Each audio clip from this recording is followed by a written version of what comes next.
옛날 옛적 한국의 남쪽 바다에 위치한 진도라는 작은 섬에서 시작되는 이야기입니다. 진도는 바다와 밀접한 관계를 맺고 있는 섬으로 바다에서 나오는 풍요와 안전을 매우 중요하게 여겼습니다. 그 중에서도 특히 바다를 다스리는 신령에게 감사와 기원을 드리는 용왕제라는 커다란 행사가 있었습니다. 진도의 마을 사람들은 1년 중 초여름이 되면 마을 전체가 떠들썩하게 움직이기 시작했습니다. 이는 곧 있을 용왕제를 준비하기 위한 것이었죠. 용왕제는 마을 주민들이 바다에 나가 물고기를 많이 잡을 수 있도록 용왕에게 풍어와 안전을 기원하는 제사였습니다. 그 해에는 특별히 지난 몇 년간의 어려운 시기를 극복한 기념으로 더욱 성대하게 준비를 했습니다. 행사의 주관자는 마을에서 가장 존경받는 노인이었습니다. 그는 바다의 신령과 직접 교감할 수 있다고 전해졌고 그의 지시에 따라 준비가 진행되었습니다. 마을 사람들은 며칠 전부터 제사에 쓸 음식을 준비하고 각 가정은 옷을 다려입고 마을에 활기를 불어넣었습니다. 드디어 용왕제가 다가오던 날, 사람들은 아침 일찍 일어나 준비를 마쳤습니다. 행사는 해안가에서 시작되었습니다. 해안을 따라 커다란 제단이 설치되고 그 위에는 바다의 정령들에게 바칠 음식을 가득 채운 그릇들이 놓여졌습니다. 제단에는 커다란 해산물, 쌀, 떡과 더불어 특별한 약초들이 놓였으며 이 모든 것은 정성을 다해 준비되었습니다. 용왕제의 하이라이트는 신령을 제단으로 부르는 의식이었습니다. 노인은 제단 앞에 서서 조용히 기도를 시작했습니다. 그의 목소리가 점점 커지면서 사람들은 숨을 멈추고 그의 음성에 귀를 기울였습니다. 바람은 잠잠해졌고 파도 소리만이 주변을 감돌았습니다. 그리고 갑작스럽게 불어난 파도가 해안을 휩쓸고 지나갔습니다. 사람들은 그 파도가 용이 지나간 흔적이라고 믿었습니다.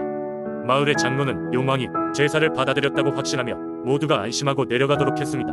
축제는 다시 활기를 띠었고 사람들은 춤을 추고 노래를 부르며 그들의 마음을 나누었습니다. 그 이후로 진도의 바다는 항상 풍요로웠고 마을 사람들은 바다의 은혜를 누렸습니다. 용왕제는 계속해서 이어져 내려왔고 진도의 주민들은 이를 통해 자연과의 깊은 유대 관계를 맺어갔습니다. 이 이야기는 진도에서만 들을 수 있는 독특한 신앙과 문화를 보여주는 아름다운 예입니다.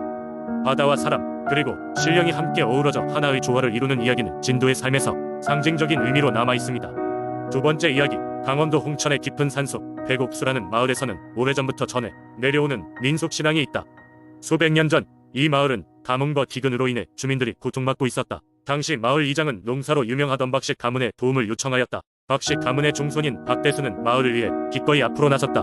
박대수는 뛰어난 농작물 관리 능력으로 유명했지만 극심한 가뭄으로 인해 그의 능력도 빛을 발하지 못했다. 어느 날 그는 꿈속에서 하얀 목으로 이루어진 용을 만났다. 그 용은 인간의 말로 백옥수라 불리는 용이 지하에 묻힌 샘물을 지키고 있으니 그 샘을 찾아 물을 공급하면 마을을 구할 수 있을 것이다 라고 알려주었다. 꿈에서 깨어난 박대수는 자신의 꿈 이야기를 마을 사람들에게 전했다. 대부분의 주민들은 이 이야기를 허무맹랑하다고 여겼지만 몇몇 노인들은 이곳의 옛 전설과 일치한다며 그를 지지했다. 박대수는 망설임 없이 몇몇 주민들과 함께 백옥수의 샘을 찾기 위한 여정을 시작했다. 그들은 산속 깊숙이 들어가며 많은 어려움을 겪었다. 찢어진 옷과 상처투성이가 되어가던 그때 마침내 그들은 신비로운 광경을 목격했다. 햇빛이 비치는 곳에 하얀 목이 빛을 발하며 땅 속으로 이어지는 길을 가리키고 있었다. 그 길을 따라간 끝에 그들은 마침내 백옥수라 불리는 샘을 발견하였다. 샘의 물은 맑고 차가웠으며 한 모금 마시기만 해도 지친 몸과 마음이 다시 활기를 되찾았다. 박대수는 마을 이장에게 빨리 돌아가 이를 알려야겠다는 생각에 샘물의 자리와 백옥수의 위치를 표시하며 마을로 돌아왔다. 이후 샘의 물을 마을에 끌어들이기 위해 주민들이 힘을 모았다. 신비로운 샘의 물은 마을이 들판에 생명을 불어넣었고 풍성한 수확이 이어졌다. 가뭄도 물러가고 홍천의 백옥수는 마을 사람들에게 자연의 축복 그 자체가 되어주었다. 이후로도 홍천에서는 매해 신비로운 백옥수에게 감사의 제사를 지냈고 오래된 샘과 마을의 전설은 후손들에게도 끝없이 이야기되었다. 백옥수의 전설은 시간이 지날수록 과장되거나 변형되었지만 그 핵심은 변하지 않았다. 그것은 사랑과 자연 그리고 신성한 존재의 협력으로 마을의 소중한 터전이 지켜졌다는 믿음이다. 세 번째 이야기, 옛날 옛적 청주에 살고 있던 사람들은 무심천이라는 강을 중심으로 삶을 이어가고 있었다. 이곳은 풍요로운 토지와 맑은 물길로 인해 사람들의 생활을 윤택하게 해주는 중요한 자원이었으며 이에 따라 주민들은 무심천에 깊은 존경과 감사를 표하며 살았다. 하지만 무심천에는 보이지 않게 그들의 삶을 지켜주는 수호신이 있었으니 바로 용왕이었다. 용왕은 전설 속에 등장하는 하늘과 땅 사이를 자유로이 넘나드는 용의 힘을 가진 신이었다. 그의 강력한 힘은 사람들이 신앙심을 더욱 고취시켰고 매년 거행되는 용왕제에서 마을 사람들은 화합과 기쁨으로 축제를 열었다. 용왕제는 풍성한 곡식과 신선한 물고기를 바쳐 용왕에게 그 해의 평온과 풍작을 기원하는 행사였다. 하지만 시간의 흐름 속에서 점차 사람들은 용왕에 대한 믿음을 잃어가기 시작했다. 문명의 발전과 과학기술의 발전으로 인해 더는 자연의 힘에 의존하지 않게 되었고 그 결과 축제도 점차 간소화되기 시작했다. 그러던 어느 해 극심한 가뭄이 찾아왔다. 강물은 점점 말라갔고 마을은 심각한 물 부족에 시달리게 되었다. 마을 원로들은 깊은 고민에 빠졌다. 그들은 원인을 찾아 여러 방면을 조사했지만 별다른 성과가 없었다. 결국 그들은 무심천의 수호신인 용왕에게 충분히 감사하지 못한 때에 대한 징벌이라고 해석하게 되었다. 원로들은 이를 주민들에게 알렸고 다시 용왕제의 부활을 결심하게 되었다. 마을 사람들은 급히 예전의 풍습을 되살리고 성대한 용왕제를 준비하기 시작했다. 직접 만든 다채로운 꽃가마와 전통, 의상을 입은 주민들이 강가에 모여 용왕에게 정성껏 제사를 드렸다. 진심과 정성이 담긴 기도가 하늘에 닿았던 것일까? 놀랍게도 그 다음날부터 하늘에는 시원한 비가 내리기 시작했다. 대지를 적시던 비는 몇 날 며칠을 내렸고 덕분에 무심천은 다시 힘차 고맑은 물줄기를 회복하게 되었다.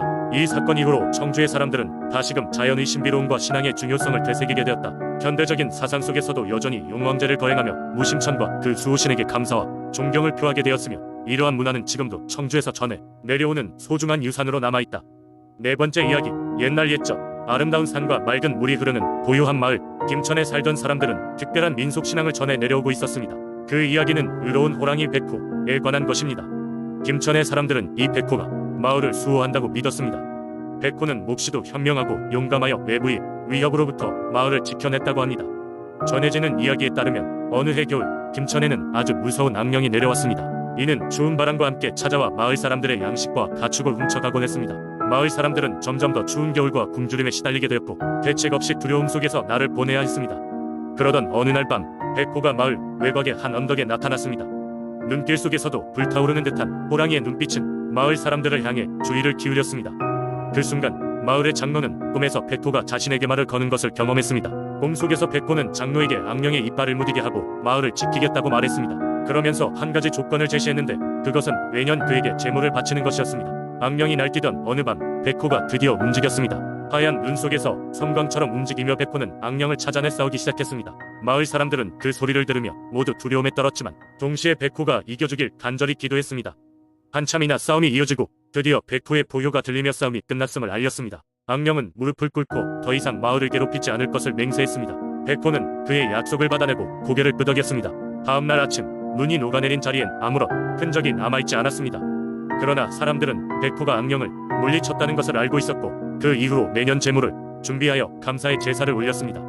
백호의 전설은 그 후로도 끊기지 않고 대대로 이어졌습니다. 김천의 사람들은 매년 제사를 통해 백호에게 감사를 전하며 이 의로운 호랑이가 자신들의 수호신이 되어주었음을 기렸습니다. 백호의 이야기와 그로 인한 신앙은 단순히 전설로 끝난 것이 아니라 사람들 사이에 끈끈한 공동체 정신과 자연에 대한 경외심을 심어주었습니다. 다섯 번째 이야기, 강원도 철원에 있는 작은 마을.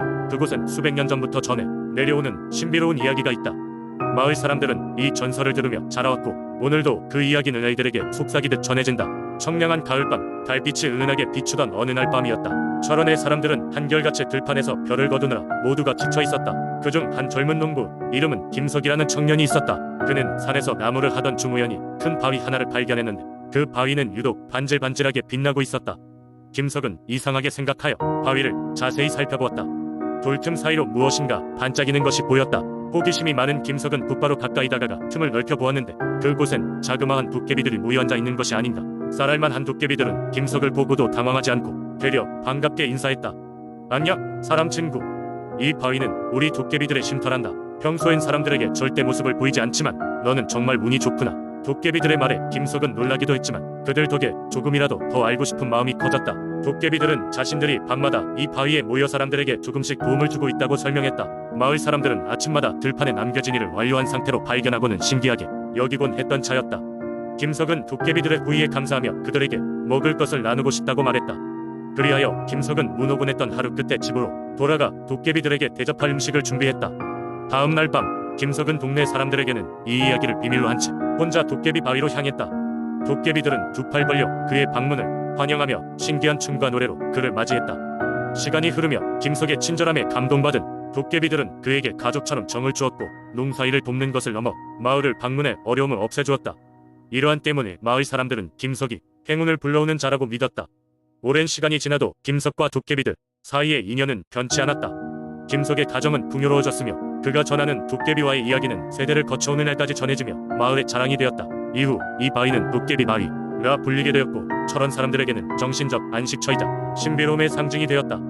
지금도 전해지는 도깨비 바위 이야기는 김석과 도깨비들이 활발히 뛰놀던 그 밤처럼 따뜻하고 신비로운 전설로 남아있다.